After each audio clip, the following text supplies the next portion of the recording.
Қайырлы түн. Жаңа бір психологиялық бір интенсивте отырдым да, соны енді көп болды енді осындай тақырыппен қызығып жүргенім.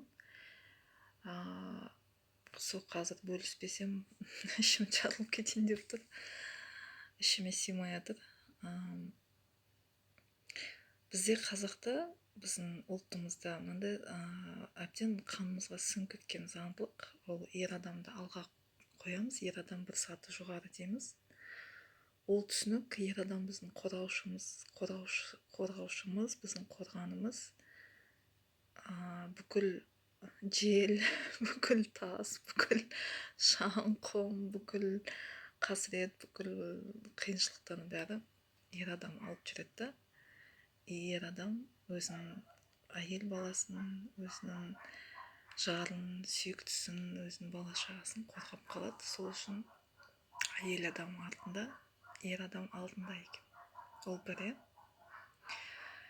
Екіншіден, бізде қазақта қызды жатжұлдық деп өте биік санап, өте қатты сыйлап, ұзатқанға дейін қонақтай күтіп, 50 жылда, 60 жылда төркіндетіп келсе, астына 8 қабат, 10 қабат көрпе төсеп, алтындатып, білезіктер кигізіп.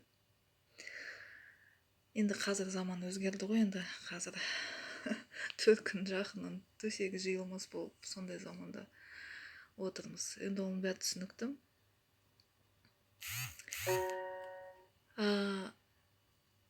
Қазір енді қанаттанып ішіме сыймай жатқаны, біз өзіміздің құндылығымызды, қыз баланың соншалықты баршылықта, қыз баланың соншалықты керемет жан екенін біз өкінішке орай құнсыздандырып жіберіппіз. Қыз баланың өмірін, қыз баланың орнын енді өте қиын, әсіресе қазақ қызын. Соны қазір айтайын дегенім, енді қазір 3 минутқа оның бәрі айтып жеткізе алмайтын шығармын, бірақ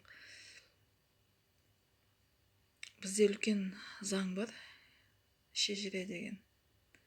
Сол шежіре заңда бөтенге қыз берме, бөтеннен қыз алма.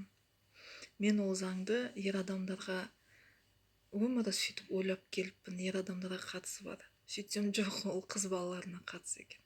Қыз баланы қатты сыйлайды екен, қыз балаға қатты қадірлейді екен, қатты құнды екен.